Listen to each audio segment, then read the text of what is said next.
It's complicated.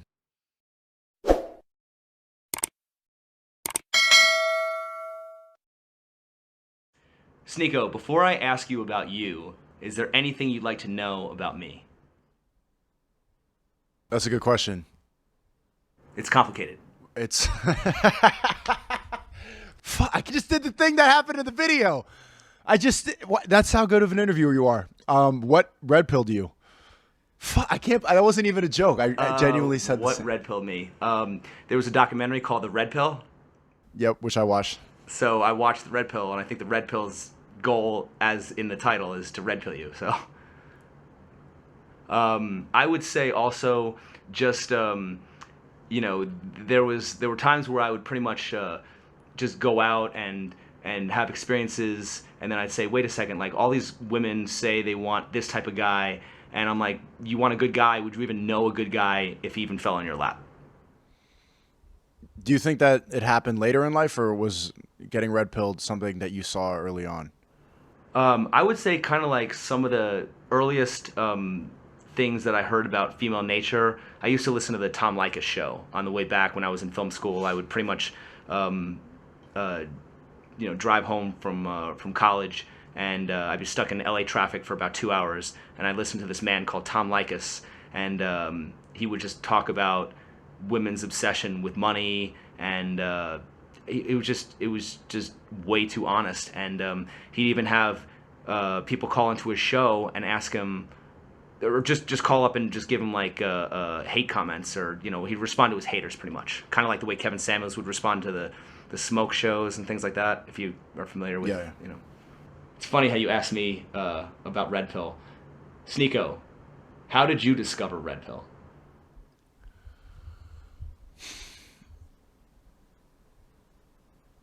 It was back in high school, probably. I used to read the Red Pill subreddit, which got taken down. It's funny that everybody starts to wake up to this, to the agenda of how we're supposed to keep control compliant and constantly spending on shit that doesn't matter to make a specific group of people richer. I was realizing a lot of this stuff when I was going through puberty, when I was a teenager. And I think what could red pill people quickly is understanding that everything follows the money. So anything that you see in the news, or anything that people are getting hyped about, any mob mentality, there's somebody getting rich off of it. And we're on YouTube, so I can't be too specific about some things that have got me deplatformed off of YouTube. But if there's a huge outrage, there's mobs of people screaming about one specific thing, you have to do this. Always think someone is getting rich off of it. And I think I understood that at a young age. And what really opened my mind to this was the Red Pill subreddit. And of course they took that down. They took down the Donald Trump subreddit. And even I read this book called The Game by Neil Strauss. I'm sure you read that book too, right? He was a victim of cancel culture as well. They called him a misogynist. In the news, they said he was a bad person. And that was even before the internet. So just really wanting to figure out how to pick up girls and how to talk to women, because I used to be extremely afraid of talking to girls. I think like most guys could relate to that if we don't talk about it. It used to freak me out, and I was just looking for advice online because there was nobody giving me good advice in my real life. They told me to be a gentleman, buy flowers, take her on a date, do the Disney movie romantic shit, and it didn't work. I would get walked all over, and I would notice, like, look at me trying to be a romantic, like I'm giving all my attention, like picking up the phone, talking to this girl back in 5th grade. Like, I would pick up the phone call for a girl that I had a crush on when she was crying about her actual boyfriend. And so I'm listening on the phone like, yeah, one day she'll see that I'm the nice guy and that I really care about her. And it doesn't work. And actually, that was probably one of the first instances that red pilled me. It's like the guy that's treating her like shit is getting all the attention, all the emotion, and I'm over here off to the side giving her all my love and affection, and it's not being reciprocated at all. So even back in the playground, you can realize how women are just attracted to people that don't need them. And nobody will tell you that because it sounds cold-hearted, and even saying that will make women look materialistic or make women seem shallow. So you're not supposed to talk about that, but inherently that's the basis of attraction. You are attracted to something that doesn't need you. You want what you can't have. You want what you can't have. It's funny because I was going to ask you, was there ever a time you struggled with women and dating, and you just answered it? So I still do. Dating is hard, and I think everybody struggles with it. And I think right now the main struggle is trying to balance, like, how much of myself do I protect and how independent do I stay to not be vulnerable or not get fucked over, and then how much do I allow myself to be open and to learn about someone else and to follow the Disney movie love stuff that the red pill doesn't really talk about. Because I think a lot of people think that in the red pill space that love isn't real, but at the same time I don't believe that people don't crave it or don't yearn for it. So it's the balance of finding about how much you can be in your masculine frame and how much you can open up and connect with somebody. Has the fact that you've become, a more recognizable person, maybe, increased your status, has that actually helped or hurt your... I think it hurt. I think I was getting more women back in college when I wasn't really known, and I just mostly had just a reputation for being like the cool party guy, or I was out and I had good networking. I talked to a lot of people, all the stuff that you need in the business world. I was like that at college. I was like, oh yeah, who's that guy? And then once I started to get more famous and recognizable, you get more expectations of you, and then most of your life is out there in public, and then people can message people or they have different, or a lot of the time the women will think that you're getting all these women because you're famous, and so they're like, I'm not one of those easy girls, and that's something everybody hears, but that has multiplied times 10 since becoming famous. Like, oh, you think I'm just one of those groupies? Like, I'm like, oh, well, just... okay, and then you got to fight way more layers of that. Oh, you think I'm that easy? And like, okay, all right, here we go. And then I just get kind of aggravated and don't feel like wasting my time. Ultimately, I think it's more about character than anything with women. I think that surface level stuff that can get you in the door, of course, having the blue check on Instagram or being in the right spaces. Like right here, I'm in Vegas right now, and I'm going to party with the Nelk boys. So obviously I'm going to have access to a lot of women that most guys will never just be able to be around. But in order to get the clothes or to go from that to where you really want to go, I think a lot of the time it really is about character. I don't think that girls are fucking for a Birkin bag like they are. I think that's something that's perpetuated in music a lot of time, but in my experience, I haven't dealt with a lot of these shallow women to that extent. Do you think you have a harder time making friends, or like knowing who your real friends are, or trusting people? Yeah, I've made that realization, and I'm actually having flashbacks. The last time I was in Vegas, I was assuming that a lot of the people that I was around, like fellow content creators, stuff like that, were people that I could trust. But in this game, everybody is trying to climb. Everybody, especially people who have chronically been online for years and years and years, they value clout and attention more than most people will really know.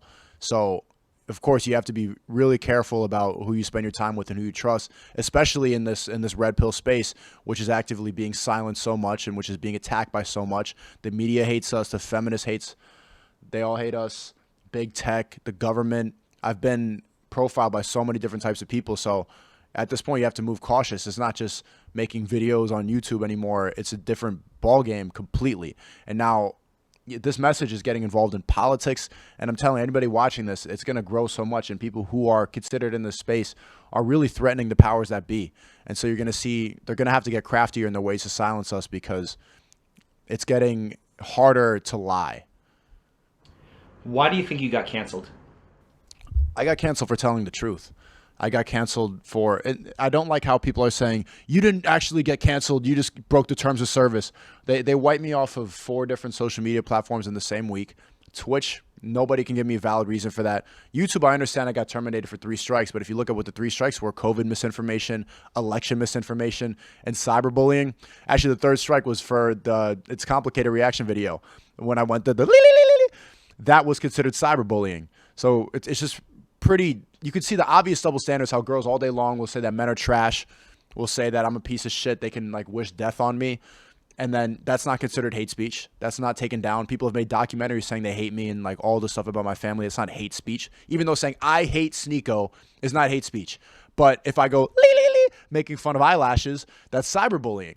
But in the same video, the girls will say like, I don't need a man, men ain't shit, I'll step on you, I'm a girl boss, I'm better, men should die. Like they can have kill all men podcasts. A girl will literally say, kill all men in a podcast. Fine, keep it up. But the hypocrisy to say that I need to be taken down for cyberbullying, for making a stupid noise about eyelashes, and COVID misinformation, election misinformation, which is, I think, what the analogy of the red pill really is. I think it's bigger than just women and relationships. I think it's getting down to the truth that they are trying to control us. And these are all the methods. These are all the ways. And this is how you could see it in when you walk outside, you could see right in front of your face how we're being controlled. All these girls think they're 10s and they don't know why. They think that they're better than men and they don't know why. They're saying they're feminists and they're oppressed and they don't know why. You can see the NPCs, just talk to them. They're walking around programmed with a bunch of nonsense. But I got canceled for exposing a lot of the truths about the world. Do you think you went too far? No, and I don't regret anything I said. And in a sense, I'm glad that this happened because I just needed a new challenge. It was getting to the point, and like you saw, when I was really getting the growth, a big credit to its complicated channel. It would not have happened without this channel, without reacting to this type of content. I was able to amplify, because your videos, you're not really on camera. It's more monotone. You're letting the interviews speak for themselves. But then me, I needed to go yell at people because they're not going to go watch the video without being yelled at. So I got it for short form, and it was just getting too easy at a certain point. I was growing so fast. You saw the growth too after that TikTok thing. Everything exploded. Everything people were talking about everywhere. Sneako has #Sneako on TikTok has 5 billion views plus in the span of a couple months. So I think I just needed a new challenge. And no, I didn't take it too far. Obviously, it would be nice to have this major platform so that we could wake more, or I could wake more people up. But I'm just going to have to work harder and smarter. How has your life changed since the cancellation? It's improved. People are like, some people speculate that like I'm going broke and I have to get a real job. But there's some things I can't talk about. Tomorrow, for instance, I am accomplishing one of my childhood dreams. And when you find out what's happening, or the connections that I've made since risking it all to tell the truth have been way more valuable than a couple $100,000 AdSense dollars. So my life has changed, that there's more doors, there's more connections that I'm making, and I've actually garnered more respect from a lot of the people that I look up to, because they see that I'm not in this for clout or for money or for personal gain. Like, I really genuinely care about getting the truth out there. That's my life's mission. So it's changed in a lot of ways too, where I have to be more calculated and I have to play chess against the world now. Not only against the haters or the feminists or the program people, but the government and big tech. You need to start playing more strategically so that you can last as long as possible. And I feel like I've gotten a lot smarter. When I started reacting to your videos back in the summer, I feel like I've matured and I've grown like 5 years in the span of 6 months. The stuff that I know now, the people that I'm talking to, how I'm able to articulate my message and everything, I've improved drastically more in those past 6 months of live streaming and of figuring out what's going on behind the scenes than I did in the past 3 years. How did you discover my channel? I don't remember. I remember watching it when I was just starting to live stream, and I don't remember. I think I just found it on the YouTube homepage, and I remember telling my friend Rhino from Let Live Serve, and he's kind of red-pilled. I remember telling him, like, yo, there's this really good street interview channel that's just gold to read. He's like, that guy from Vegas is complicated? I'm like, yes. His interviews are exposing people. They don't even see what's happening. They are saying all this bullshit on camera, and he's just getting them with a couple questions. I've never seen this before. And then he's like, yeah, that's... And then just kept watching. I've seen every single video on your channel. I've done a reaction to every single one. Some days I'll just look and I'll dig and look to sort by the oldest back in 2018, 2019, just looking for something, because it's just so much fun to watch. And sometimes I'll admit, because I've watched them so many times, I love watching you watch my channel, because you'll bring it to another level, and so that's kind of a thrill for me. I'll admit that. Where do you hope to see yourself in 5 years, both professionally and personally? Personally, I think starting a family within 5 years, but I am 24, and when I was 19, I wanted kids by now, so who knows? By the time I get to 29, maybe I wouldn't want to have kids anymore. But ideally, maybe starting a family. And then professionally, I want to get into the political space more. I want to continue having these debates and conversations, and I want to continue talking to the people that I have been talking to and making connections there, because my motto is seek truth through funny. The most effective way that I've learned is talking to funny people and realizing things that it's funny because it's true. That's why I love your channel, is because when you get to be like, well, I've never thought about that before. It's like, it's really funny because they haven't. I always attain the idea that you can seek truth through funny. The funniest thing brings everybody's ego down. When I could laugh at girls for their eyelashes or for the fact that they're all 10s, you're lowering their self-esteem, you're popping it, and it's humbling. That's what stand-up comedy is in a room full of people. The truth is decided by what makes the crowd laugh the most. And I think that I can bring this idea to empower a lot of people. I don't want to become a politician, but I wanted to talk to people, and I want to connect with people through comedy and through funny. And I see the power that it has, and how I've learned from guys like Patrice O'Neal or Dave Chappelle or those Louis C.K., George Carlin have made me thought and have really implemented ideas in my head, and have given me life philosophies that I would never have received without comedy. And I think it's a very powerful tool. I've often said that you're probably going to get more truth from a stand-up comedian than from a news anchor. Of course. They're full of shit. They're standing there. They don't know how to be funny. And whenever they have a stand-up comedian on a news show, they malfunction because they don't know what to do. Some guy is being genuine, being himself, and they're reciting the same things. You could watch news compilations where they say, terrible tragedy, a child, and they'll just play 20 different news stations all saying the same exact script. They're just robotic. When somebody's being real, it doesn't care, relax, or being themselves. It's just, the contrast is hilarious. And when you laugh, it's kind of an admission of truth. Yes, because it's coming from your gut, not up here all wired up. Well, that's the weather's good today. Like, laughing is just our natural state. It's calming. Is chivalry a characteristic of an alpha or beta male, and why? I think chivalry is a bunch of bullshit.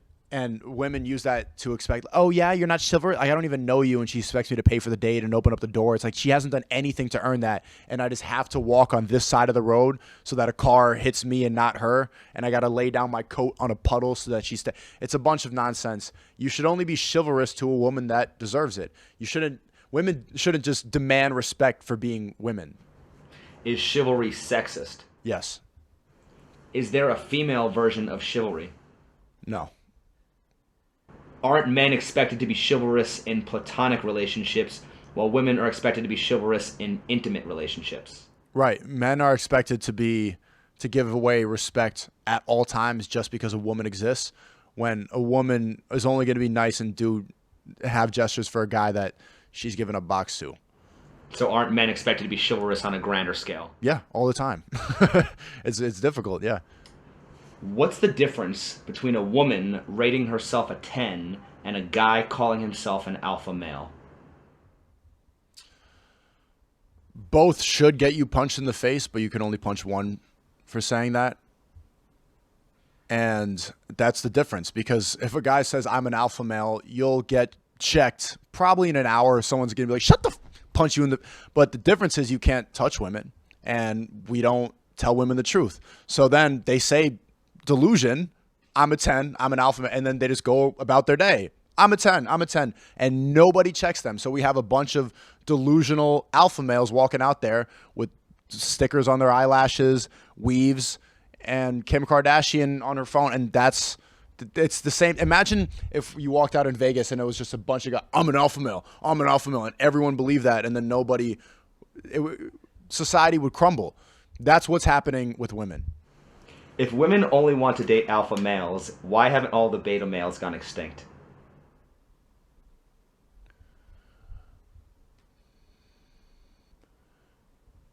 A lot of women have to settle.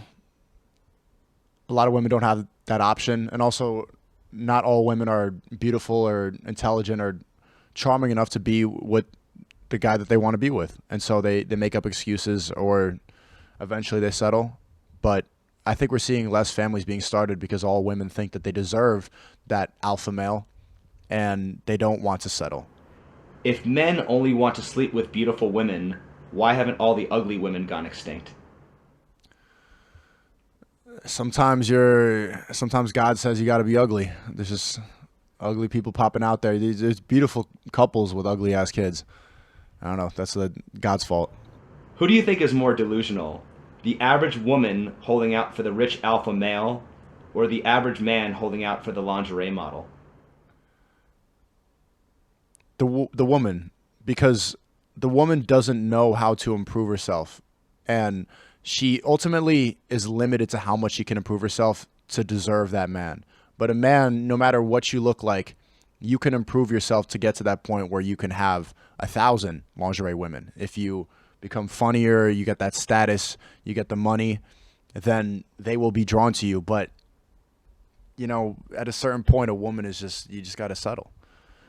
Who is more likely to care what society thinks, men or women? Men.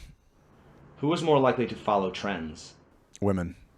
Why would women care what society thinks if we're living in a world that oppresses them? Why would women care what society thinks if we're in a world that oppresses them? Or that they perceive oppresses them? I don't understand the correlation. Basically, what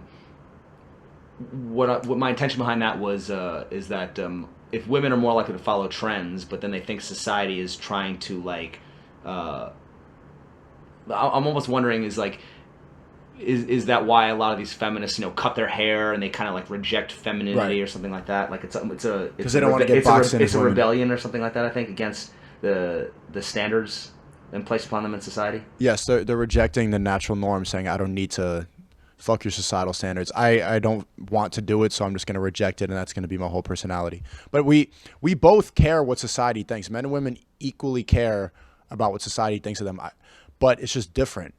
Men, you have to earn it, and women, it's more physical. It's what you look like. That's why they spend 2 hours getting ready, and they're always late to a date because they're in the mirror thinking about how good am I going to look. Where a man, it's like you step outside, it's more about how you present yourself, your body language, if you're standing tall, if you're holding your frame. It's more about what they think you're thinking. We don't really think about you just look at a woman and that's who she is. That's how she's presenting herself to the world. What I think is interesting, though, also is about, you know, in the attempt to be rebellious, they're almost like conforming to the new standard, and they're almost becoming what they're supposedly going against. Yes. And now it's almost like the traditional conservative woman is rebelling. Is rebelling. Being a natural girly girl in her feminine state is rebelling because feminism has taught women that they need to reject the patriarchy to be empowered. So they think that they're rebelling by cutting their hair short with the bangs, you know, that straight bang here, getting the septum witch nose ear piercing, astrology, getting the tattoos, dyeing it pink every other week. They think like, this is how I'm being different, and then all of them are the same. You have your gender pronouns in your bio, and you're just she, they. Bots, and that's what it is. And they don't realize it because that's how ironic it is that they think that they're rejecting the norm when they're really just doing exactly what they're supposed to do. They're reinforcing it. Bots. Why do so many women have nose rings, claw fingernails, and fake eyelashes? Because the devil runs the world. They don't even see that how this is demonic behavior, believing in stars, getting these witchcraft nose things. They're dressing up as witches. They think that they have crystals and I'm manifesting my crystal. They're like casting spells on each other. They're filling themselves up with birth control every single day, fucking with their hormones. They're yelling their abortions. They are literally empowering themselves with demonic behavior. And they think that it makes them woke. It makes them, you're a witch. Are women the problem, or are the people influencing the women the problem? The people influencing the women. And this is what happened with me in the past couple months. I think a lot of people saw me go through the red pill rage arc, especially when I was reacting to your videos. I was like screaming at the mic and I was like freaking out. It makes great content. It's entertaining. And I was on Fresh and Fit and just really upset. When you get red pilled, for the guys who aren't watching, when you get red pilled, you will be filled with rage. A lot of you. And that's why a lot of you will attack people like me instead of attack the people that are controlling you right now, because you don't want to believe that this system is against you, that it works against you, and that it's all a scam. So instead of trying to figure out, okay, why is everybody brainwashed? It's so that we're controlled and that we are constantly spending and we're unhappy while they get all the riches of the world. You don't want to question that system, so it's easier to attack the messenger, which is me. So trust me, the red pill is the truth. We're telling you the truth. It's not the woman's fault. When you go through that red pill rage, you will want to blame women. And I saw it in my chat, in my stream chat a lot. I saw it from a lot of these people, and I understand that feeling because you're upset, but it's not their fault that they're programmed. We have been raised to have a phone in our hand. We've been raised on these shows, on Keeping Up with the Kardashians. We've been plugged in with all these advertisements, and we've been told, and ever since birth, we're conditioned to be slaves to the system. So it's not the woman's fault. She's as programmed as most of the guys watching this right now. Blame the people who are using women to keep us down, who are brainwashing women with feminism and making them feel like they need to be empowered and they need to take the power away from a man. Blame the people who conditioned them to think that. Who came up with feminism? Who decided that we should go push this to these girls? Get mad at them, not the women. Would you say that the majority of women are followers or leaders by nature? Followers. They're incapable of leading. They can't lead. If women are followers by nature, why are so many of them unwilling to submit to a man's leadership?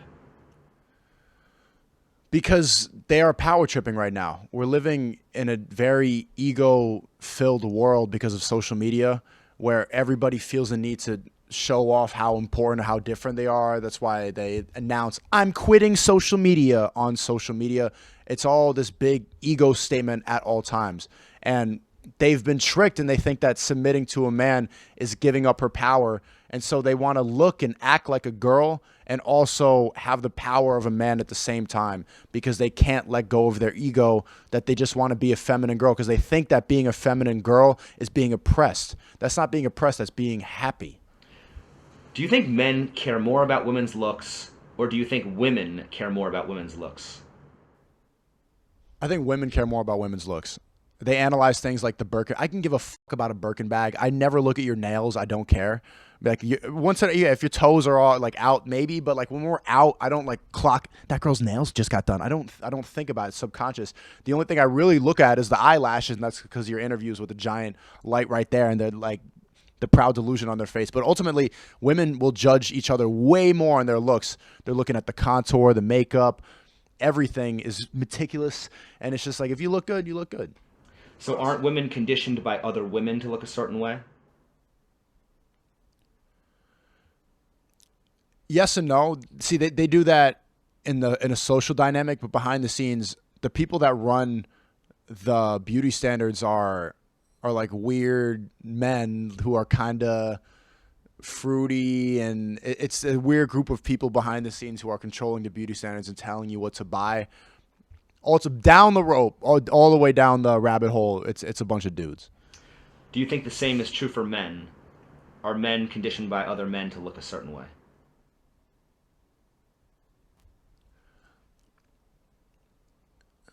It's both. It's men and women because, like, yes, men are supposed to be tall and in good shape and not fat, but then also if men judge each other too much from other men, then they end up in a bodybuilding competition where they're oiling themselves up and posing in a thong next to each other, and women don't find that attractive at all.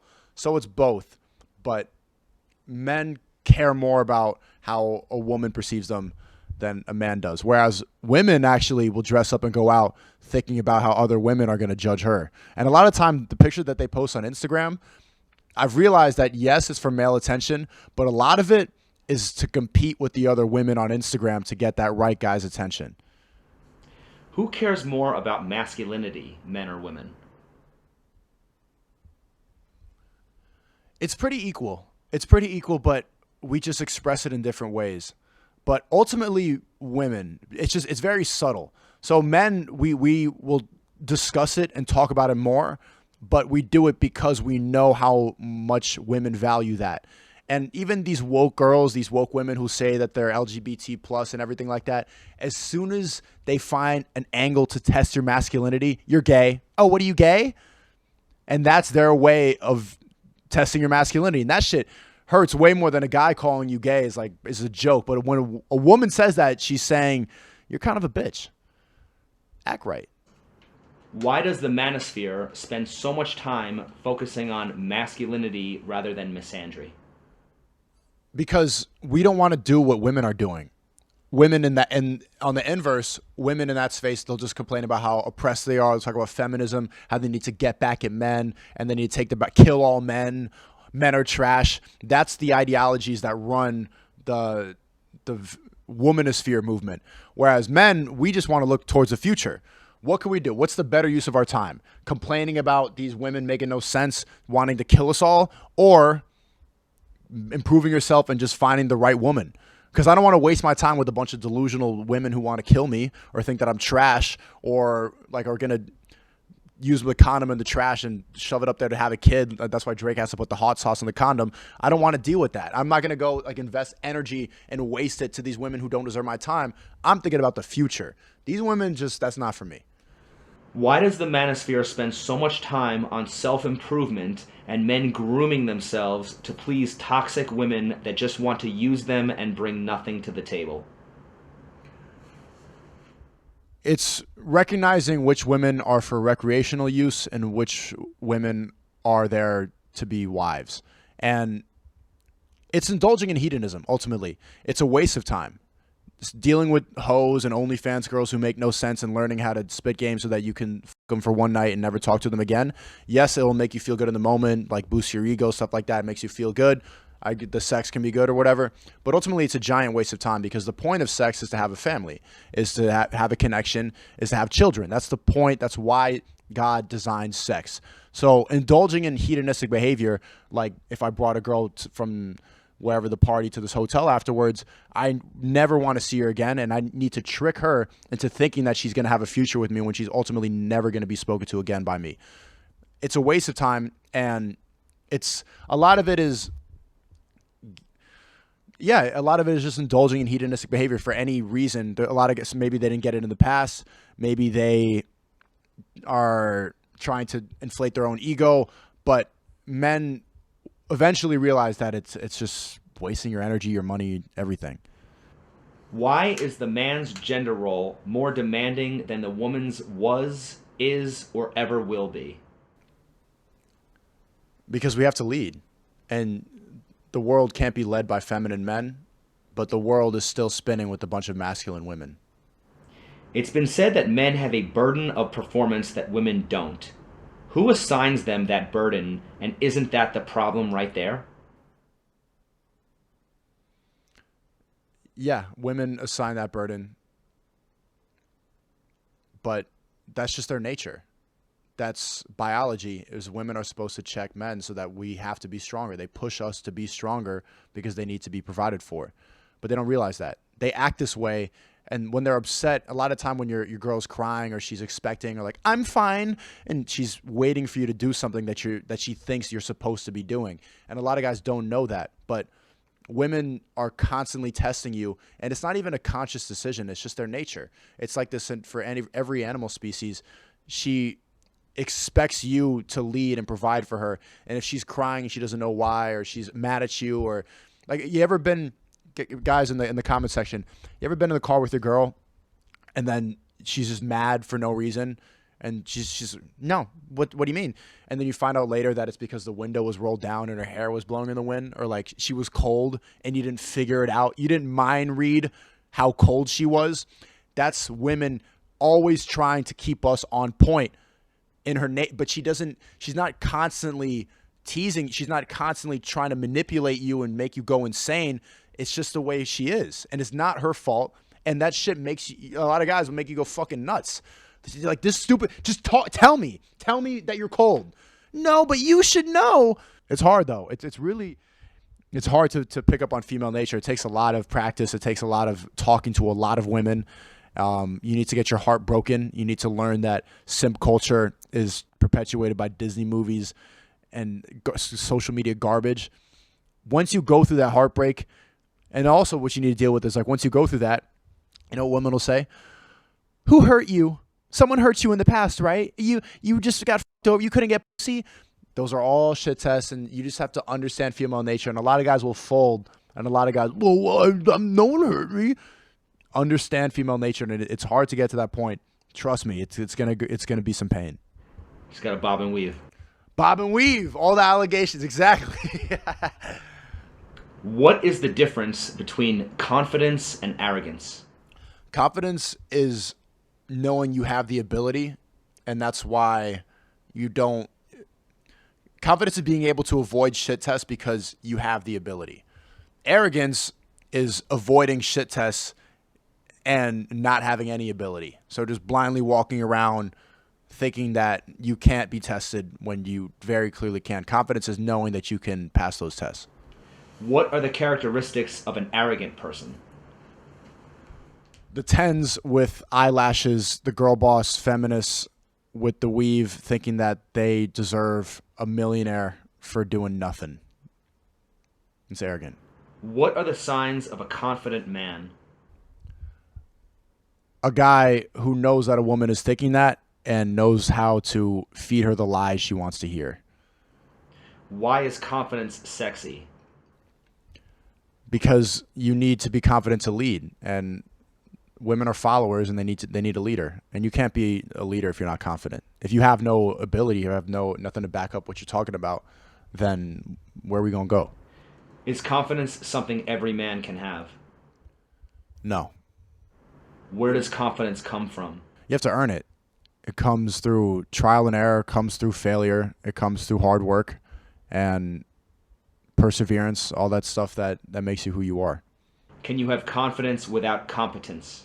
No. Isn't confidence without competence the definition of delusional? Which is all these women walking around. All the feminists are just confident without any competence. Yeah. What is the difference between having goals and being delusional? Goals have to be realistic and attainable. But tomorrow I'm accomplishing one of my childhood dreams that back then people might call delusional. But it's delusional until it's true. The difference is a lot of these girls are delusional and they have no plan or they have no strategy to reach their goals. And they just expect and manifest and rub a crystal and think that it's going to fall in their lap without doing any of the work. What's the difference between being humble and being insecure? Insecure people lash out a lot of time. A lot of the loudest and angriest people are insecure, and they're using that as a defense mechanism. Whereas humble people never feel the need to raise their voice in that circumstance. What's more attractive, confidence or humbleness? Or humility, I guess, yeah. I don't know if the two are mutually exclusive. I think you can be confident and humble at the same time. Yeah, it takes a confident person to understand what they can and can't do. What was the most humbling life event you've ever had? Dropping out of college and making around like $2,000 a month, living in a college house with a bunch of people while I wasn't in college, and having to figure it out. Just having my little YouTube channel, try to every week just posting a video, and then it's up, and then I have nothing else planned. Like, what's next? How am I going to pay rent? How am I going to justify leaving the matrix, leaving this system that everybody else is following to pursue a dream that some people are calling me delusional for?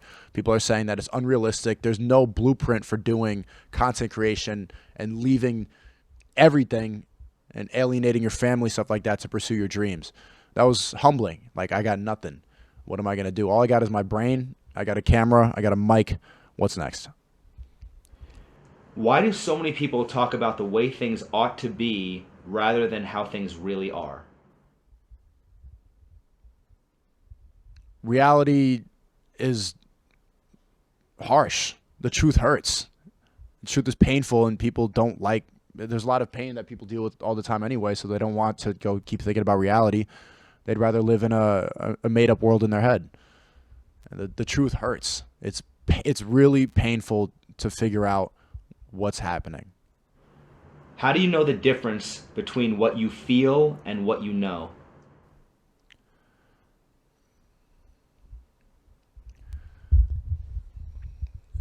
A lot of people don't. A lot of people don't have that intuition, and you can get humbled quickly if you follow what you feel too much. I guess there's no real way to differentiate that. It's just Some people are smarter than others. I think it really comes down to intelligence.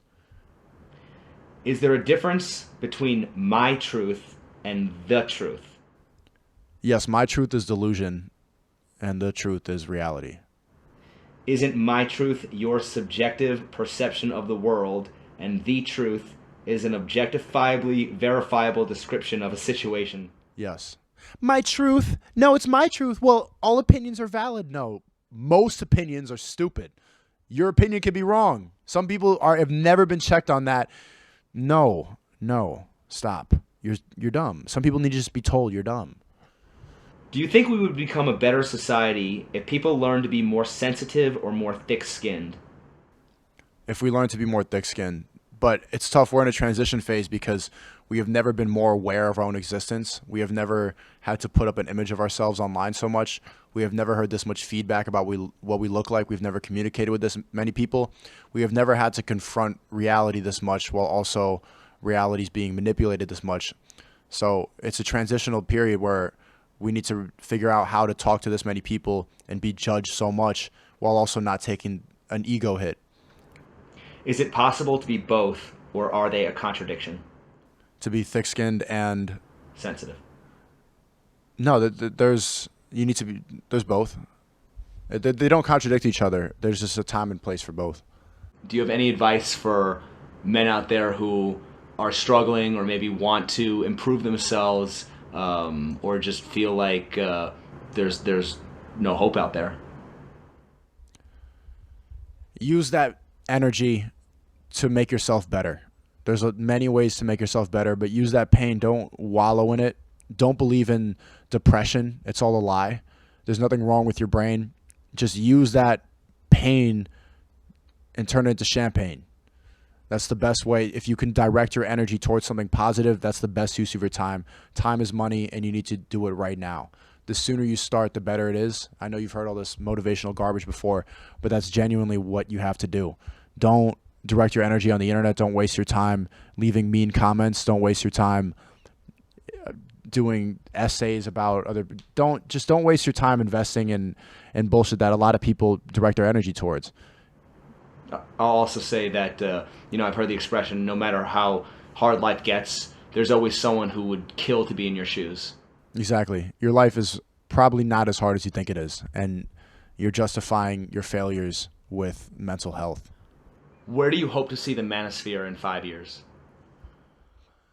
Back on YouTube, hopefully. Actually, no, forget it. I want it to take over on Rumble. Follow me on Rumble, rumble.com/Sneako. I think that you should copy and paste your channel there as well. They're going to come for you soon. I know they're demonetizing your videos, maybe giving you strikes. So anybody who's talking about this is going to get deplatformed eventually. And I hope that Rumble takes over, and that's the new start of free speech.